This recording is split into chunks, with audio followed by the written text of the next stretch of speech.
you don't necessarily feel that, or maybe sometimes you do and sometimes you don't. It's like how do you keep practice? How do you keep that discipline? How do you keep going with it? Um, Yeah.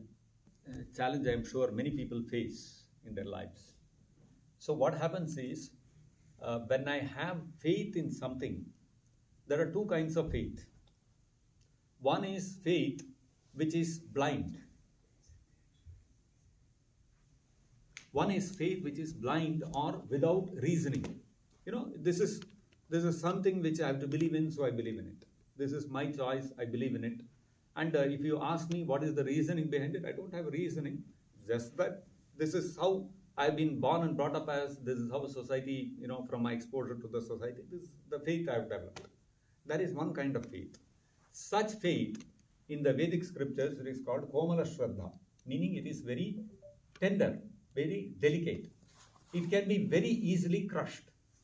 When you come across life's challenges, life will throw questions at you, which will make you question your own faith.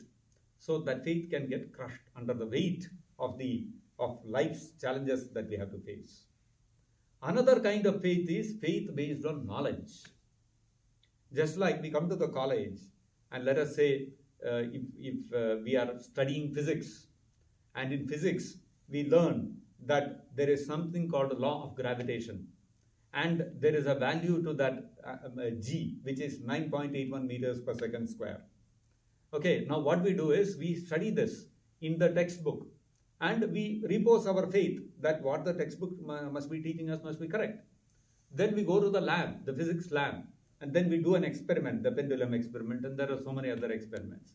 And we do that experiment and we derive the value of g, and we find out that yes, it is corresponding to what I've learned in theory. What happens? My faith in that knowledge becomes firm. It becomes stronger, isn't it? So there is faith which is based on knowledge and faith which is without reasoning. So that faith which is based on knowledge is very strong. So another aspect of this faith in knowledge is when we come to an institute like the Cambridge University or the Harvard University or whatever, we look at the textbooks and we learn the textbooks under some professors from learned people. And although I gave the experiment of the gravitational value, we go to the physics lab and do an experiment. We don't do an experiment on everything, isn't it? There are some few experiments which we may do in the chemistry lab or in the physics lab, but ultimately what we learn in the textbook, we have full confidence, we have full faith that what it is teaching us is true.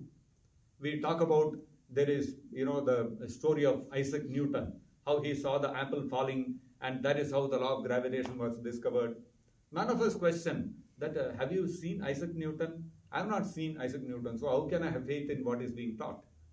We repose our faith because we have faith in the university where I am studying, that this is a certified university, they are teaching true knowledge, and therefore I can repose my faith in them, that whatever they are teaching is true. So when our faith is based on the knowledge that the source of my knowledge is authorized, then that faith becomes strong. That faith cannot be shaken. So tomorrow if somebody questions you, that in your textbook you have learned that combining these two chemicals gives rise to this kind of reaction. Have you actually done it? No, I have not done it. So how do you know that what they are teaching you is true? No, I have learned it in an authorized college, so it must be true. So your faith cannot be shaken so easily. So similarly, our faith in God, if it is based without reasoning, without questioning and answering and the philosophy behind it, then what happens is it becomes very delicate. It can easily be crushed. On the other hand, if it is based on knowledge, derived from authorized sources, then what happens is our faith can become very strong. It is a knowledge-based faith. So, when we look at scriptures like the Bhagavad Gita, they encourage you to question and seek answers and try to understand the different phenomena which are happening in and around us in this world, phenomena that happen to us, and we try to, and based on that, we develop with logic and reasoning how all this points towards the existence of a Supreme Lord, of God, and how He is acting in our life.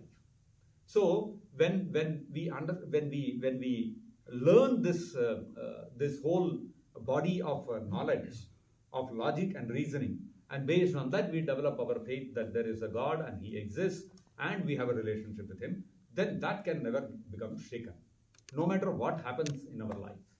So we will be able to, why? Because based on the knowledge and reasoning that we will possess on the basis of the authorized books of knowledge, based on the authorized scriptures, we will be able to see the reasoning of why these things are happening in our life.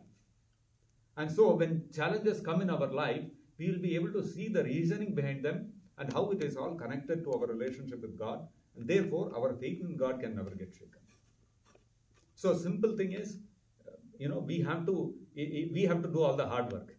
We have to study and we have to learn and we have to equip ourselves with all the reasoning and the logic and understanding to be able to keep our faith strong. So that we cannot outsource it to anyone else. That is something which we have to do ourselves.